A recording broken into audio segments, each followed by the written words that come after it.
নরসিংদীতে পরকীয়া প্রেমিকের সাথে অন্তরঙ্গ মুহূর্তে হাতে নাতে ধরা পড়ল প্রবাসীর স্ত্রী ও পরিবার কল্যাণ সহকারী সাদিয়া আক্তার শম্পা। সবাই কইছে যে ছেলে হিসেবে ভালো, আমার কিচ্ছু দরকার নাই, যদি তুই হেরে বিয়ে করস আমরা সবাই রাজি। আমার আব্বাই কইছে, আমার বোনের জামাই কইছে, আমার কাকাই কইছে, আমার দাদাই কইছে, আমার স্বাস্থ্য বলতে সুইটিয়া পাই হেডিং গায়ে দেখা করে গেছে, সবাই আমরা রাজি। শনিবার গভীর রাতে নরসিংদীর শিবপুর উপজেলার দুলালপুর ইউনিয়নের সাতপাইকা গ্রামে এই ঘটনা ঘটে। জানা যায়, দীর্ঘদিন আগে শিবপুর পৌরসভার হাবিবুর রহমানের সাথে প্রেমের সম্পর্ক গড়ে ওঠে পরিবার কল্যাণ সহকারী সাদিয়া আক্তার শম্পার। এক পর্যায়ে বিবাহ বন্ধনে আবদ্ধ হন তারা।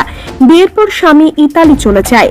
এরপরই সাধারচর ইউনিয়নের মইসাদি গ্রামের হোসেন আলীর পুত্র ফরহাদ আলমের সাথে প্রেমের সম্পর্ক গড়ে ওঠে এই শম্পার, যার রূপ নেয় অবৈধ মেলামেশায়। প্রায় সময় রাতে প্রেমিকের যাতায়াত দেখে সন্দেহ হয় এলাকাবাসীর।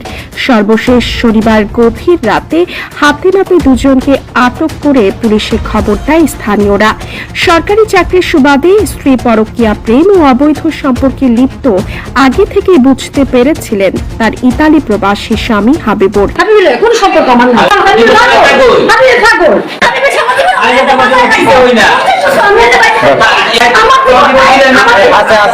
আমি যেহেতু অফিসে এখানে বস, এই হিসাবে দেখা গেছে যে আমার রুটিন মাফিক কাজ যেটা সেটা খুব ভালোই সে কাজ করে।